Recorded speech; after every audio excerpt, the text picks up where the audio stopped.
Now, you may not know this, okay? This might be new information for some of you. But when you get married, there's a lot of changes that happen in your life.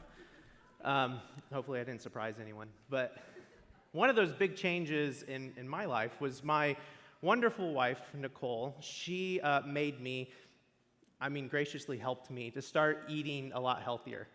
One of those ways she did that was I started eating a lot more salad than I ever would do on my own.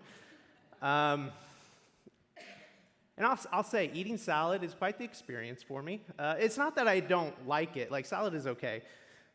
It's okay. It's just fine.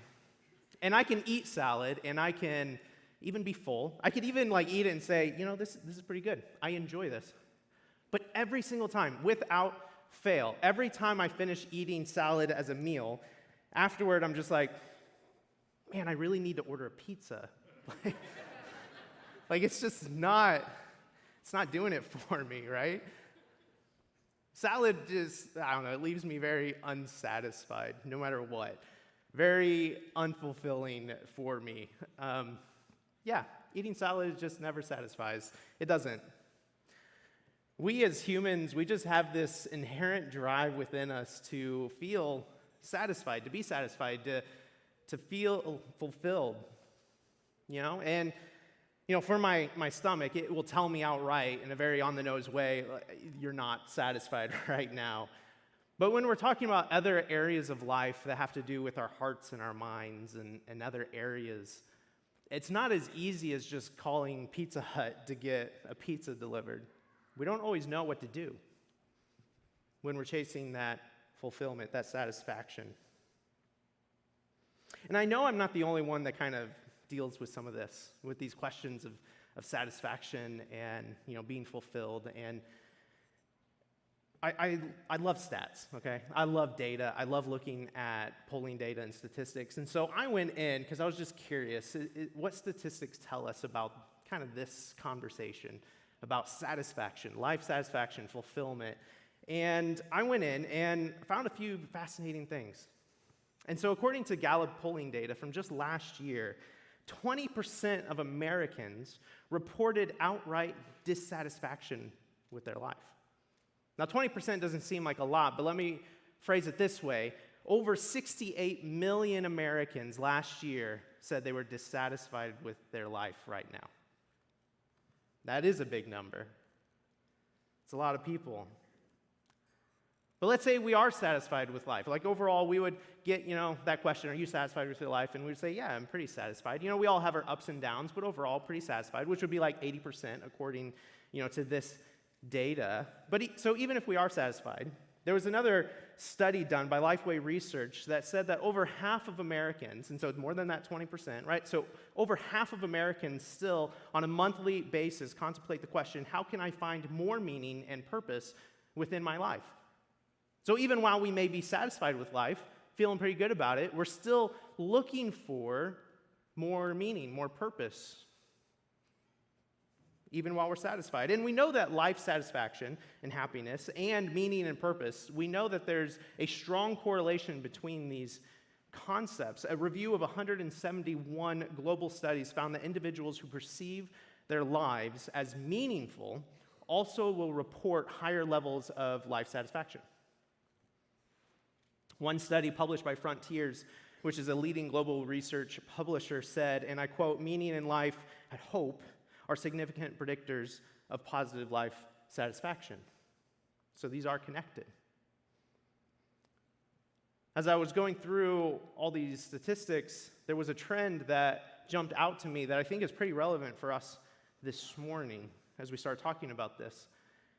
Baby boomers report higher average happiness than millennials or any of the generations below, which actually, that's not surprising. Historically, the trend has always been that as people grow older, their life satisfaction increases, generally. And usually that's for a bunch of factors of, more stability, finances, career that you're in, all these things. So that's the historical trend. But there's been a change over the last several years, about a decade. There's been a change in the statistic trend. Millennials and all generations underneath millennials are actually growing more dissatisfied with life the older we get. And I'm a millennial. And so this is completely changing the way that we look at life satisfaction and these statistical trends. I think that's really fascinating, especially in light of what we're doing today. We're going to be having Senior Sunday. We're celebrating graduating seniors who are stepping into the world and a new chapter of life. And seniors, you may not feel that dissatisfaction or be wrestling with some of that, or maybe you are. But really what this is telling me is that statistics say that in America you will be struggling with this, or at least questioning these things in the coming years. And we know for a fact it's relevant for all of us. Being satisfied with life is a pressing concern for every single person. And there's another, truth about that we know by experience to be true, and that's that our life satisfaction can even change pretty rapidly depending on life circumstances. We know that today I can feel pretty good about life, and then something tragic happens tonight, and tomorrow I might have a very different perspective. We just know that is true. And so that thought sparked my curiosity even more. So I dug deeper into this, and I started wondering, what do we look toward as a culture? Looking specifically at American culture, what do we look toward for satisfaction and fulfillment as we're trying to figure out how we would even answer one of these questions? What are we looking at to answer it?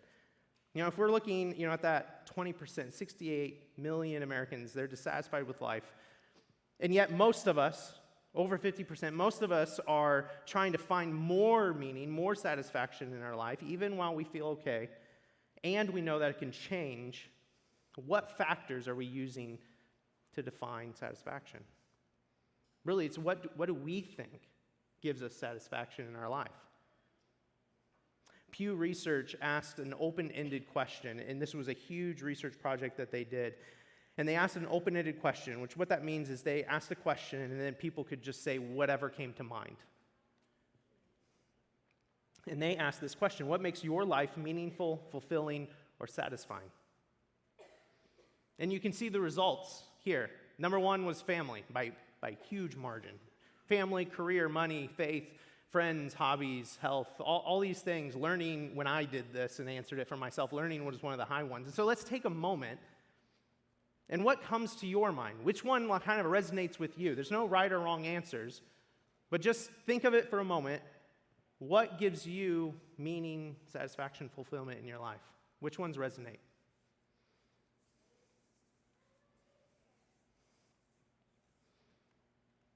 I wondered this myself, and I kind of answered it, and I fell in pretty close. Learning for me was a little bit higher.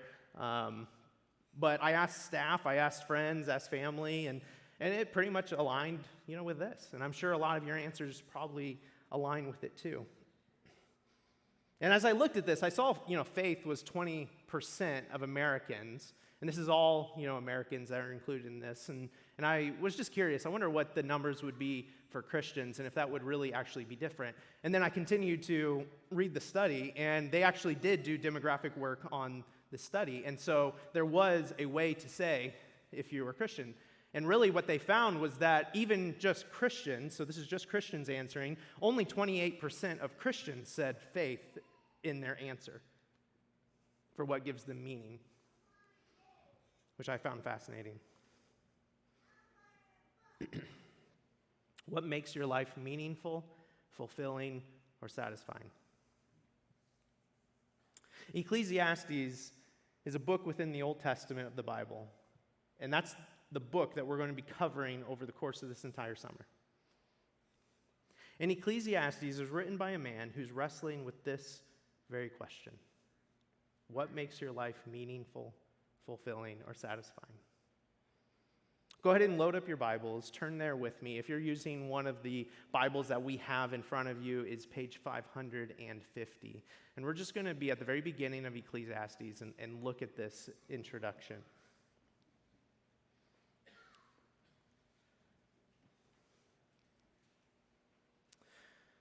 We look at verse 1 of Ecclesiastes. It says, "These are the words of the teacher, King David's son, who ruled in Jerusalem." And this is just the author introducing himself. And so from this, we know that this book is written by King Solomon.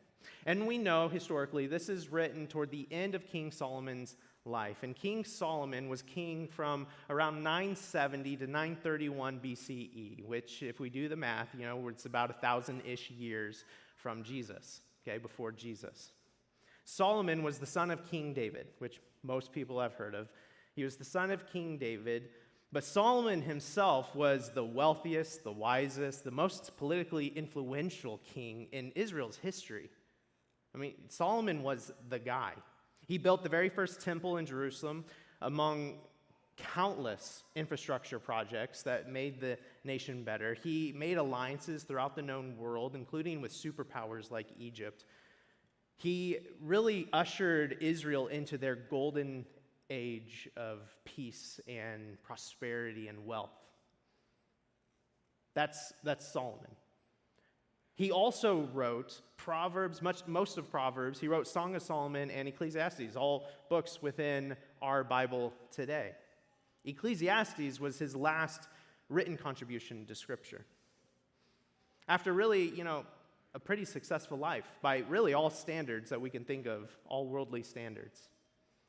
So this is the man who's wrestling with this question, what makes life meaningful? If we look at his life, he had absolutely everything he could have asked for. He had power, he had wealth, any pleasure he wanted, he had purpose and meaning by being the ruler of a whole nation, being responsible for so many people. And after all of that, a life lived, 40 years of reigning over this, he looks at all of it and he says, where's the meaning? What purpose is to be found in what I have just lived through? Was any of it even satisfying for me? And his answer we find in verse 2 right away. He said, everything is meaningless. Completely meaningless. I have some friends who will send me some of their work, some of their writing to be able to edit and read through and look, and then I'll send it back to them. If a buddy of mine sent me, their manuscript for a new book, and it was like Ecclesiastes, and I got to just line 2, and I saw this, I'd probably immediately call them and be like, you all right? Like, what's going on? Everything is meaningless, completely meaningless. We looked at this question, what makes your life meaningful, fulfilling, satisfied? We looked at the statistics. We thought of it for ourselves. We answered it. I answered it. And it's not bad to have the answers that came out in the study. It's probably what we commonly would answer, right? Family and career and hobbies, like friends, all these things do give meaning to life. If we had one of those answers or a couple of those answers, it doesn't mean that we're missing it or that we're wrong in some way for that being perhaps even our highest answer as we thought about that question. And Solomon isn't saying that it's wrong that we get meaning from these things. See, Solomon, his struggle is with the longevity of any one of these areas. Family and career and wealth and faith, religion, any of this. He's concerned about the longevity. That's what he's struggling with as he says everything is meaningless. Because really, as he's writing Ecclesiastes, he has another question lingering in the back of his mind as he thinks of what gives life meaning. He has another question, and it's what if all these things are stripped away? What if all of a sudden one of these areas is just gone? Where are we left? If family, which statistically family is the big one far and away, what if there's death in the family? Loss? Or any of the other areas? What if we go through bankruptcy? We go through, a loss in one of the other areas that were listed on that list or you may have thought of? What if we have family or friends who reject us or move away or go in a different direction with their life than what we're comfortable with? What do we do with that? And really, that last one was big for Solomon because we know that Solomon, his son Rehoboam, would become king after him. And we know that Rehoboam would actually turn away from all of Solomon's teachings, turn away from the way that Solomon had done things. In fact, we have Solomon ushering in a golden age for Israel, and then his son takes the throne and immediately invokes this civil war that splits the nation in two that is never reconciled. Solomon's writing Ecclesiastes at the end of his life. He already knows what kind of man his son is, and he knows what kind of king he's going to be. He's got to have an inkling of what's coming.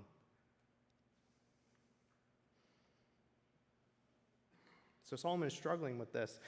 And I believe we've all felt this tension in some area or another, this question of, man, what if this that's really important to me is stripped away? I know for me, one of my most formative experiences early on in my life was this very issue. When I was a senior graduating high school, I was graduating and I was going to go to college. I did go to college. And a big part of my life that I drew meaning and satisfaction and fulfillment from was athletics. I was a soccer player, and it was a big deal for me. And even my hobbies were going to the weight room and going for a run. Like, that's just what I did for fun. And my senior year of high school, I had a knee injury. Took away my future, took away everything that I saw for me in the next 4 years. And all of a sudden, I was in physical therapy for 2 years, not even being able to go for a jog when I was stressed out. I struggled through those 2 years of physical therapy. I also basically went through 2 years of healing, of just having an area of meaning in my life stripped away from me. And I had a really hard time responding to that. I know I'm not alone. We walk through these times, these seasons of life. And that's what Solomon is wrestling with within Ecclesiastes, is what's the longevity of any of these areas? Yeah, they may be good. They may give us meaning, but what if it's stripped away? What then? That's what Solomon is wrestling with. And we know this because even if we examine verse 2, everything's meaningless, completely meaningless. We see it clearly within this text. See, meaningless, that word, or vanity in some of your translations, meaningless or vanity, our English doesn't really capture the full meaning that Solomon has behind this. See, the word that he uses is havel. And havel means a fleeting vapor, a breath. It literally means it's gone, right? You breathe it out and it's gone. That's the literal meaning of this word havel. But it was also understood within Jewish language and culture, within the Hebrew language, that it meant something temporary. Something that could come and it can go. It's mutable. It means it's changeable. And really, existentially, it means that it's just unsatisfactory because it can't last. That's the word he uses here. Everything is havel. It's just fleeting. It's like a breath. Here one moment, gone the next. So much in our life can give us meaning and purpose, satisfaction, even joy as we live through this life. And Solomon, out of anyone, he knew this because he experienced it. He had everything going for him. Really, out of all people, he experienced the full spectrum of satisfaction and joy and purpose and meaning and stuff that this world could offer us. He experienced all of it, and yet he says this then toward the end of his life, and this is just verses 3 through 14 in chapter 1. Go ahead and follow along with me. This is how he kind of explains the tension that he's feeling. He says, "What do people get for all their hard work under the sun? Generations come and generations go, but the earth never changes. The sun rises and the sun sets, then hurries around to rise again. The wind, it blows south and then turns north. Around and around it goes, blowing in circles. Rivers run into the sea, but the sea is never full. Then the water returns again to the rivers and flows out again to the sea. Everything is just wearisome, beyond description. No matter how much we see, we're just never satisfied. No matter how much we hear, we are not content. History merely repeats itself. It's all been done before. Nothing under the sun is truly new. Sometimes people say, here's something new, but actually it's just old. Nothing is ever truly new. We don't remember what happened in the past, and in future generations, no one will remember what we are doing now. I, the teacher, was king of Israel, and I lived in Jerusalem. I devoted myself to search for understanding, to explore for wisdom, everything being done under heaven. I soon discovered that God had dealt a tragic existence to the human race. I observed everything going on under the sun, and really, it is all havel, like chasing the wind. Our lives can be good. Our lives can be really, really good. But what if these things are taken away? Or like Solomon, where, really a lot of stuff in his life wasn't taken away. It's not like he lost a whole bunch. He experienced the prosperity of his nation all the way through the end of his life. But what if it's just not enough? What if it's just not enough? Statistics say that, at least in the United States, for most people it's not. Some days it might feel like it's enough, and then other days it doesn't. Wouldn't it be amazing? Wouldn't it just be great if we could experience satisfaction? The fullness of satisfaction. If we could experience fulfillment. If we could experience just ultimate purpose and meaning within our life all the time, no matter what we're living through. No matter what circumstances change, no matter what tragedy we even experience, wouldn't it be great if we could experience that satisfaction all the time? All the time. Wouldn't that be something?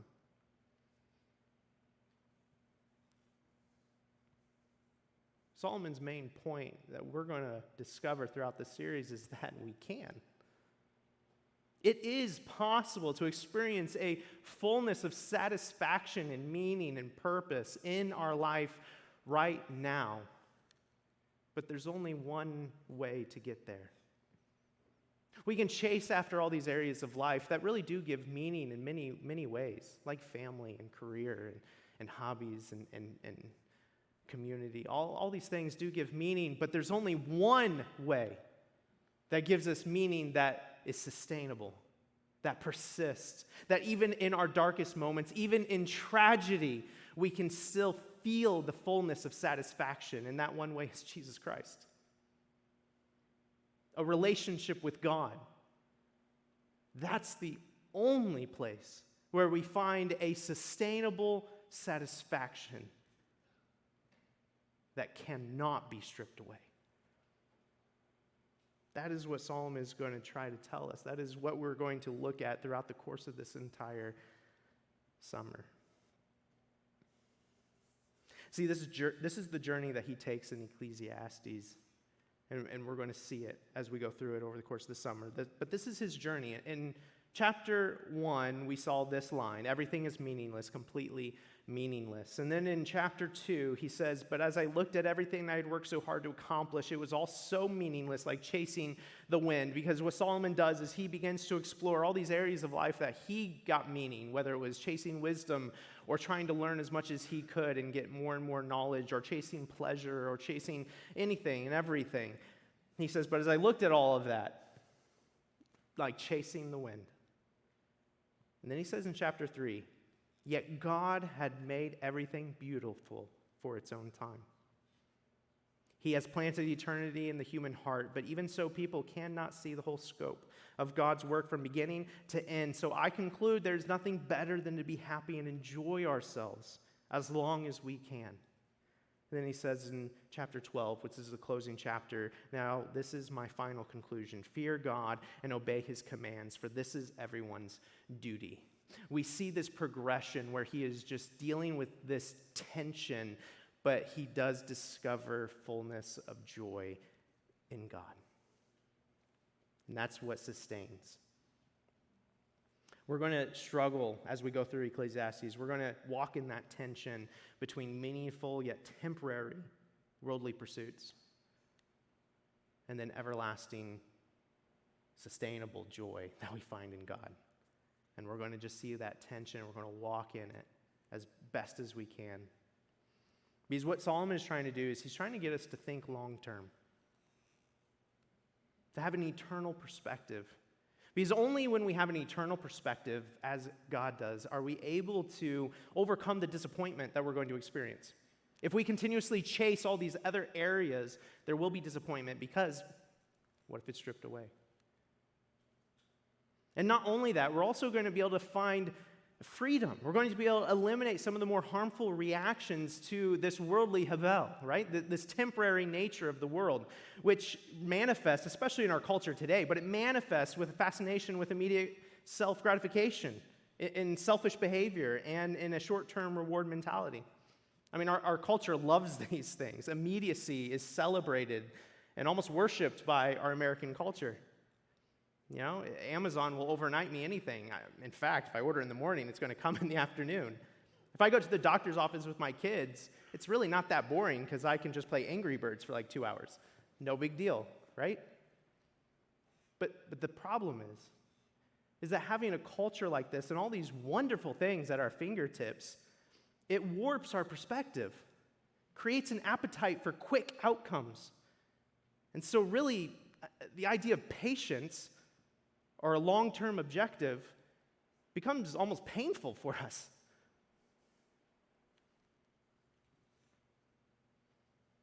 I truly believe that if we are able to see this world in our life from an eternal perspective, as Solomon's going to talk about throughout Ecclesiastes, that we can even have more joy in the immediate. And it's going to help us overcome those really hard times that we come across. Solomon likens this pursuit of earthly matters to chasing the wind, which is why we titled the series this. You know, we just can't catch it. We can spend our whole life chasing after all these things, thinking that it's our ultimate form of meaning in life, and it's just not sustainable. The only sustainable meaning that we find is through a relationship with God. I mean, the way that I see it is it's really like eating a salad. Not going to work for me. Chasing the wind, it just never satisfies. This summer, we're going to examine a few areas that he talks about: wisdom, knowledge, and pleasure and entertainment, career, money, social justice, and legacy. All these matters come up throughout Ecclesiastes, and we're going to be looking at them. And all these areas can bring us joy, and it can bring us meaning and fulfillment. There's nothing bad with looking at some of these things, of even finding meaning in them. But ultimately, they do fall short.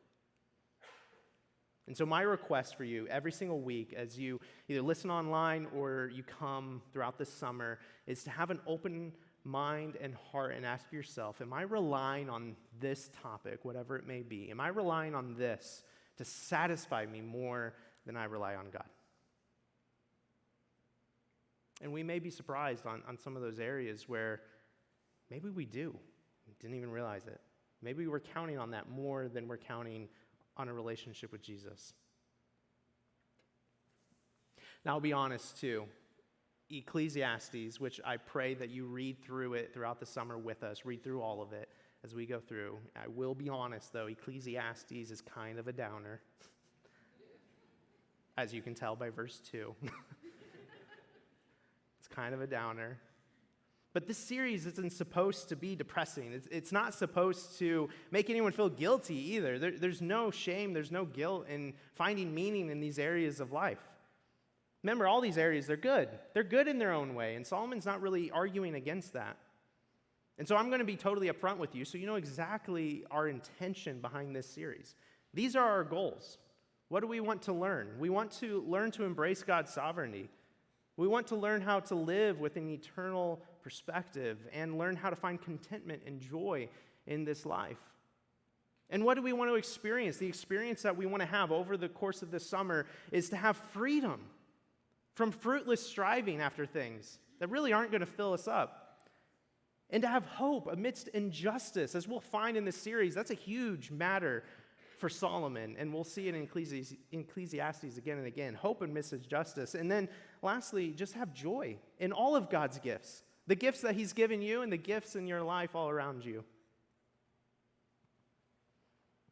This is our hope for this summer. And if we find danger spots in our own lives, as we look and ask this question, are we leaning on any of these other areas a little too much? Let's just hopefully and joyfully shift our gaze back to Jesus. No shame, no guilt.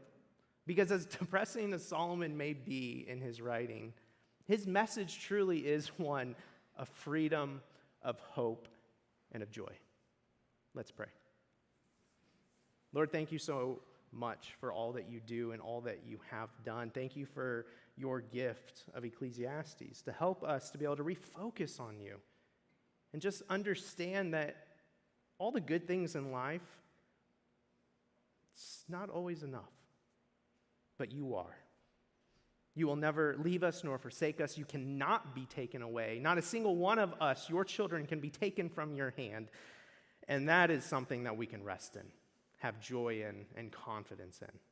So let that be our hope for this summer. Let that be the matter that we chase, the thing that we pursue more than anything else. We love you and we thank you. Amen.